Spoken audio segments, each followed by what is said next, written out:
My name is Lily Ye. I am an artist, barefoot artist. The reason I call myself Barefoot Artist is because I established an organization called the barefootartist.com.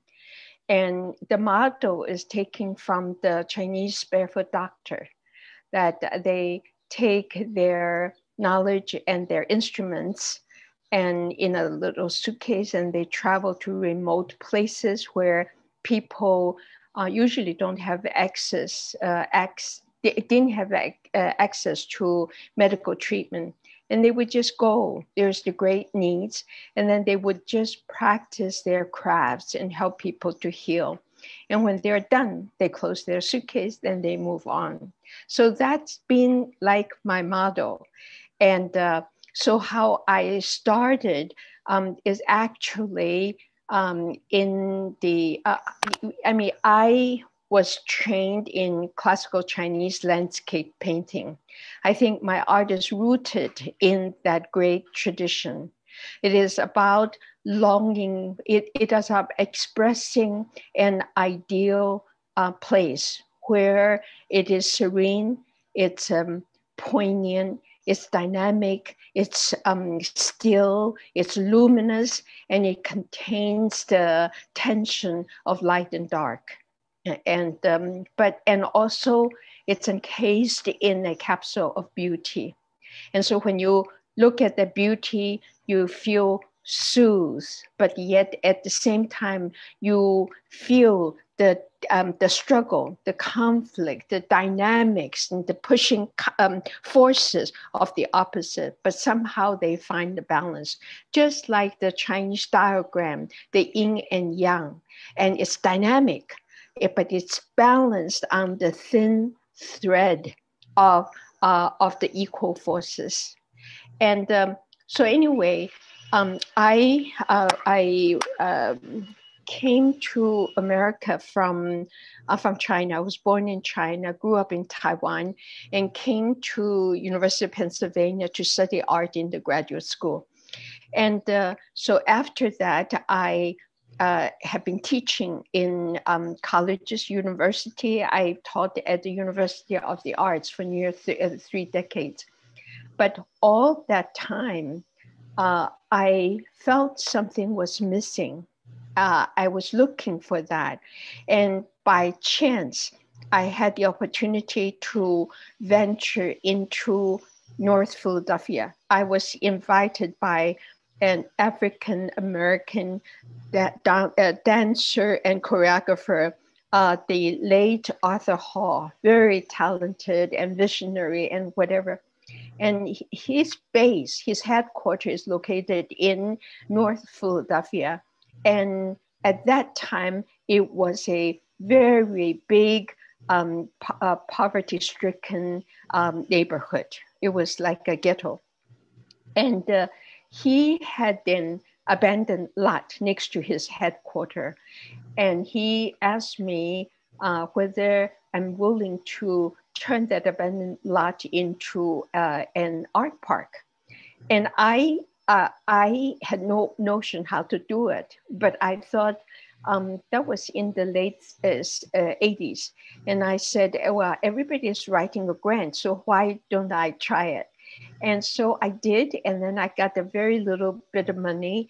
And then at that time, the one block was turned into a 10-block area because all the abandoned houses around that one block was leveled by the city. And I was thinking, well, this is not doable. And all the professionals say that you shouldn't do it because you don't have enough money. You're from the outside. People are going to destroy everything you build. Many different reasons that one shouldn't venture in. And as I was trying to withdraw from the proposal, and my inner voice spoke and says that you need to rise to the occasion. Otherwise, the best of you will die and the rest will not amount to anything. And so it was guided by that inner voice. I ventured in, but I didn't know what I was doing. And so I figured that maybe we can do something very modest with children. And that's when I start to work with children on the street. And then because I was not an expert, I have no experience with building outside. And so Arthur Hall told me, you have to find Jojo. He didn't have a job. He lived in a semi-abandoned house. So I finally convinced him to help me.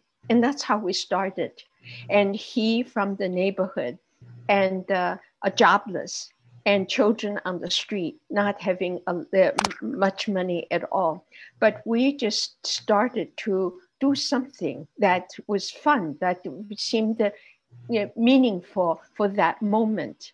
And so we built the first summer, we turned the little lot into a kind of garden. And that was so something really happened in that interconnection and working together, a group of people not really knowing how, but trying to address to a problem, turning an abandoned lot into a park. It affected me deeply. So I went back the second year. I went back the third year. Eventually, volunteers joined me, and neighborhood adults who used to laugh at us begin to take trust in our effort. And I think the joy of the children convinced them that it is something worth doing. So that's the trust. From eventually, we continue to build because there are hundreds and hundreds of abandoned lots and houses in North Philadelphia. So we gradually expand. And in the expansion, we realized that children came, you have to have a program for them. That's how we started the children's program. And then when adults came, they're looking for jobs. Then we start to have a job training program. We start to have jobs for adults. And then teenage to come in. We have after school program. We have the eventually rites of passage program, and then we have economic development and so forth. That's how you begin to address the need of community needs. Address the community needs, and that's how a humble art project begin to become a community development project. So I didn't know when I first started. But eventually it became so intense and I became so engaged. And all the work I do is very creative because everything is broken. And so you have to figure out how to make it work. It was creative, not only just in art, although that is our main vehicle of expression. But then we ventured into education, we went into job training, economic development, and renovating houses, healthy food, and so on and so forth. And so I quit my job as a tenure professor at the University of the Arts so that I can completely dedicate myself to building the village of arts and humanities. That's what we call it, from the humble summer project turned into the nonprofit arts organization. And so after 18 years, I wanted to leave and pursue a bigger dream. How to take this model, which is from grassroots up, which is create a space that is open, equal, inclusive, inviting, creative, and joyful. And it's a democratic, joyful platform. And to do it in other places in needs in the world. And so in 2004, I was invited to a conference in Spain, in Barcelona. And it was like a Grameen, you know, the bank for the poor, a Grameen bank about micro lending. So I went there, and there I heard a person from Rwanda. His name is Jean Bosco Musana Ukirande. He spoke about the suffering of his country and his people in Rwanda.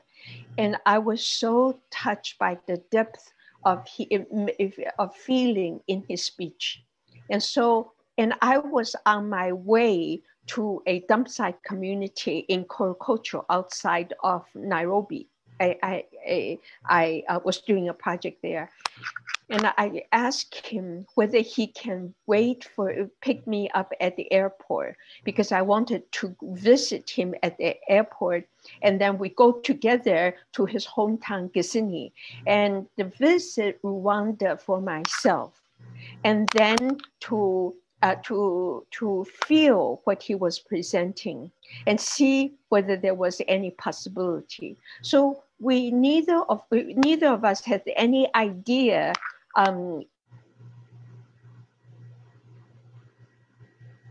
but we gave each other a chance. So I went in 2004, and he picked me up at the Kigali airport. As you know that Kigali is 3 hours from Gisenyi. So he took me there. He took me to visit the genocide memorial and the survivors village in the area of Rugerero, which is a little bit, maybe 20 minutes drive from Gisenyi, the beautiful city at the lakeside. Yeah. So when I saw the genocide memorial, the old genocide memorial, my heart sank, because you couldn't tell that it was a memorial. It was just a big slab of rough concrete on the platform. And on top of it, there are 4 posts with rusted corrugated roof. And then there were several dry bouquet of flowers. There was no marking, no nothing. And I said, if my loved ones were buried here, my heart would never heal. And then later on, we heard from the survivors, and then they say that every time we saw the old memorial, our heart breaks. It's like we were killed the second time, because during the raining seasons, they are soaked in mud. The bones were soaked in mud and whatnot.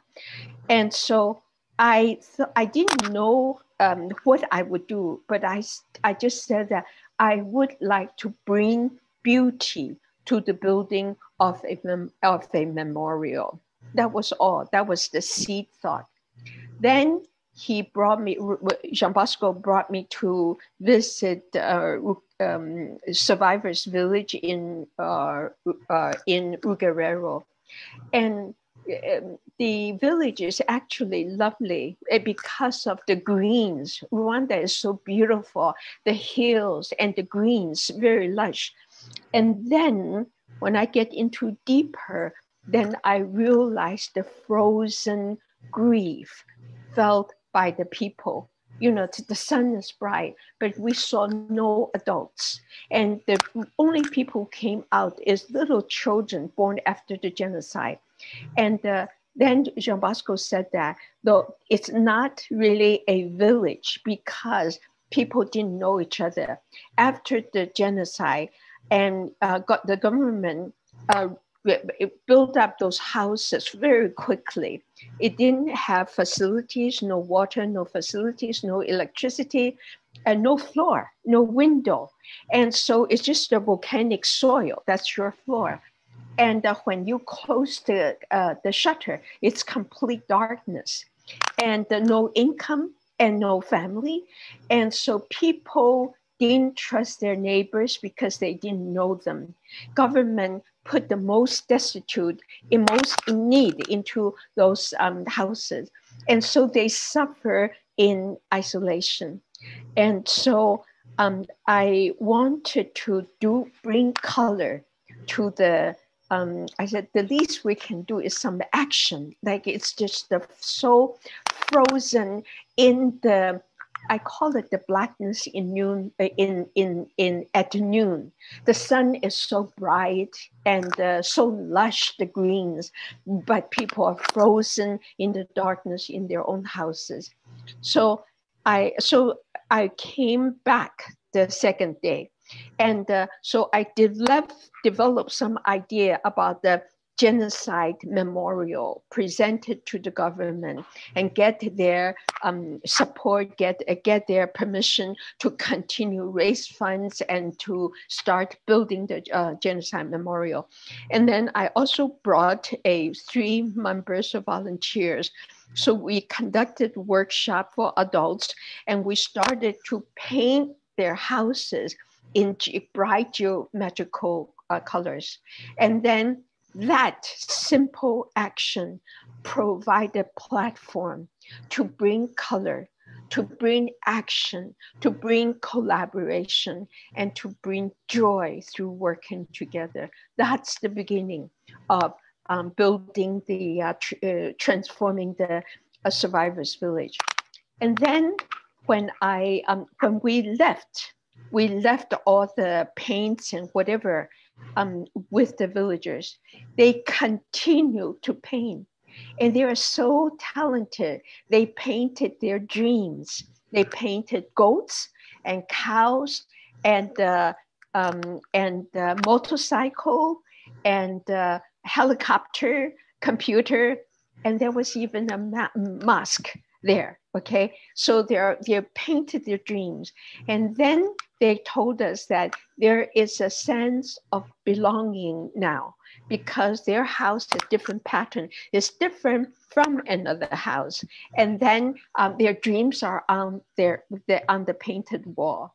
And so when we went back, every time the Barefoot Artists came back, and they asked for more. They didn't have water. So I said, Rwanda has 2 raining seasons. So why don't we install rainwater collecting devices? You know, the huge water collecting barrels for all the families. So we installed that, and then they can collect the water. And then they didn't have electricity. So eventually we brought a solar engineer from Maine, and then to the Skylight Company. And then so he taught Dr. Richard, and he taught the villagers how to assemble solar panels. You know, solar panels assembled at the Guerrero Survivors Village. And then younger women who wanted to learn sewing. So we got the teacher for them, and we create the workshop, and we create the workshop for basket weaving for the more elderly women. And we have education program weekends for the children, and so on, so forth. And then we have goat rearing, because goat is the fastest way to bring wealth to people. So we gave people goats, and then we also launched my co-landing program. My partner, Jean Bosco Musana, he used to be regional director for Red Cross. He understands how to organize, and he set up the committee so people can earn money, have micro funds, and launch a private mini business. So with all this, we did this for a period of 7 years or so. And finally, they told us, Mama Lily, that's what they call me, Mama Lily. Every time you came, we needed something. But during the 9th year, they say, we are now self-sufficient. And then they gave me they weaved a beautiful staff with beaded yellow and green. And he said, when you came back, you someday, you might be wobbling a little bit. You need the staff to help you, but we are fine now. We are good. We are fine now. So that's the, and village now is doing very well. Finally, the government is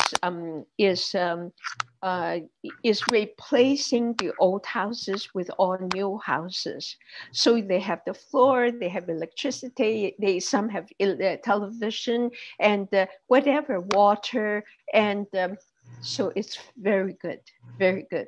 So what we did here is we created the art, people working together, trying to find solution and trying to find community support. That gives hope for the future. And that's healing collectively, especially the genocide memorial. And they told me what's so healing about genocide memorial is that we didn't just build the memorial for them. I get them together, organize the survivors, and I ask them, what would you like to see?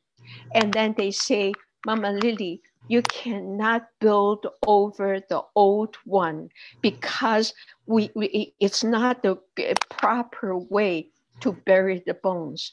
He said, you have to retrieve the bones. You have to dig into the ground. The bones need to be buried under the ground according to the Rwanda history, Rwanda custom. And then and then they say that, and also we asked them, what would you like to be written on the memorial slab? And they come together and told us the words. You know, this is to memorialize 1994 genocide. And we will never forget, you die like heroes, and so on. Those are the words presented to us by the survivors. And then and then they also told, when they asked me to touch the bones, I was totally frightened and trembling because it is deep wounds in the Rwanda people collectively, and it touches the pain of the Rwandan soul. And I was so afraid to take the responsibility. And I said, okay, there at the village, there's no water, there's no electricity at that time, no income, no wealth. And the Barefoot Artists is a very modest nonprofit organization. So I said, Rwanda being so damp, you know, 2 raining seasons, how do you prevent the bones from getting moist and getting soft? So finally, our solution is the effective but low tech, but highly artistic. And that is the using the technique of mosaic making.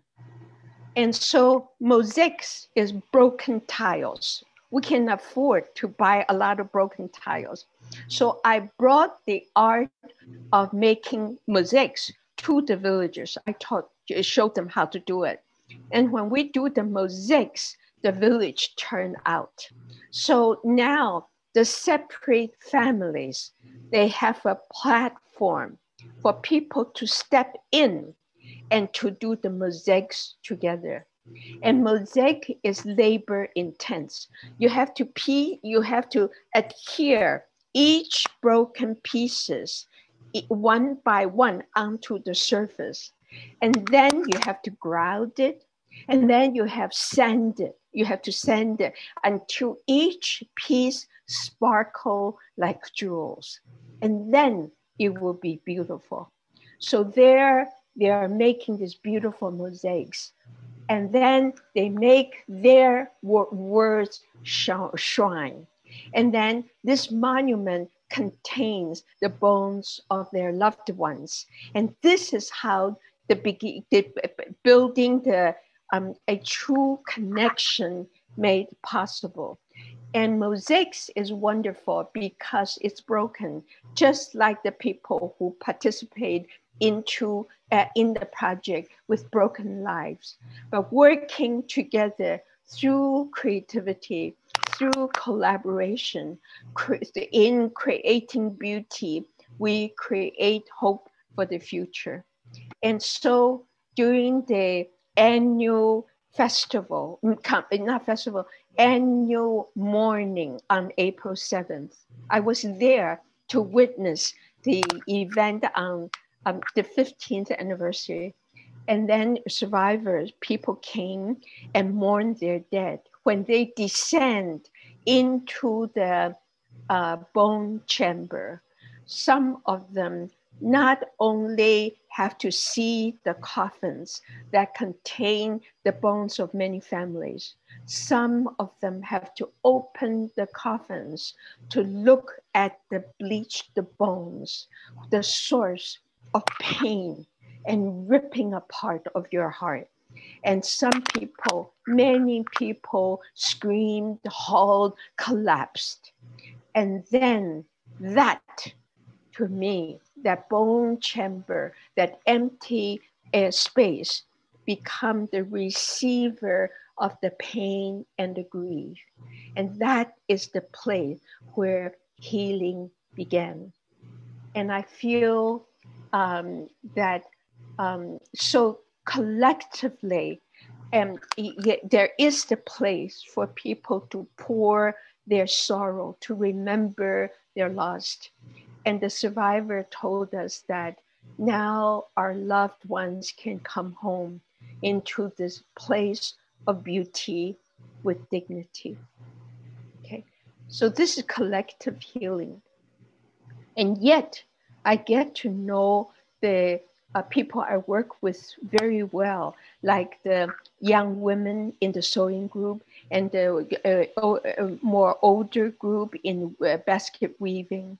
And I still see the grief personally in their heart.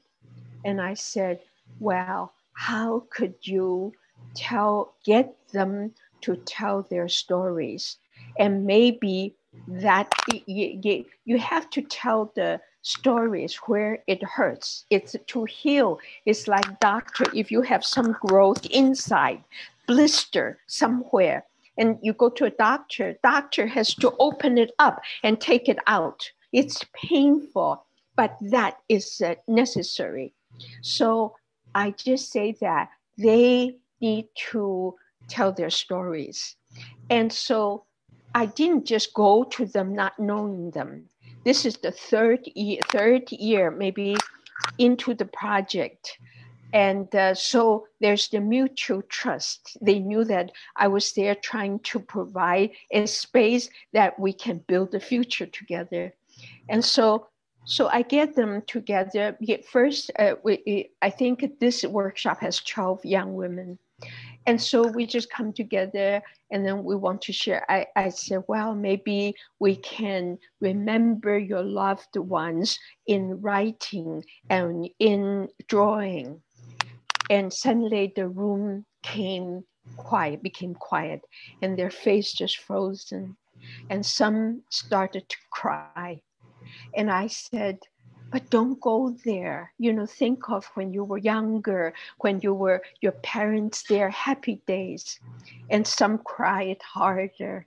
He said, those times were no more. And so then I said to myself that I couldn't really do it by myself. But I realized that they were devout Catholics. And I said, why don't we pray? Why don't we pray for guidance? And why don't we hold hands together? And so some led in singing, in prayer and singing. And when we begin to sing, when we hold together, I think something begin to build. So at the beginning, that they wrote down their parents' name, and then, or whatever they remembered, their childhood. And at the beginning was stick figures and very simple words. But every time I conducted the drawing workshop for them, in the afternoon. And then every time I went, I do this workshop, intensive workshop, morning storytelling in the afternoon, and it's drawing class. And then I inspired them with drawing technique, and also other artists' work that deal with their pain.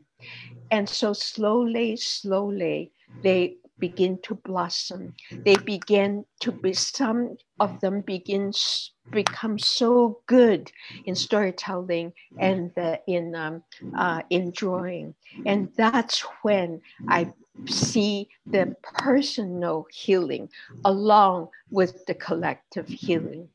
And so the way to, I mean, from my experience, is actually, it is you, how to get another person, how do you do the healing? I think it's just by really be there for the other person, and just be present, and then listen. Just listen to their story. I think that's the beginning.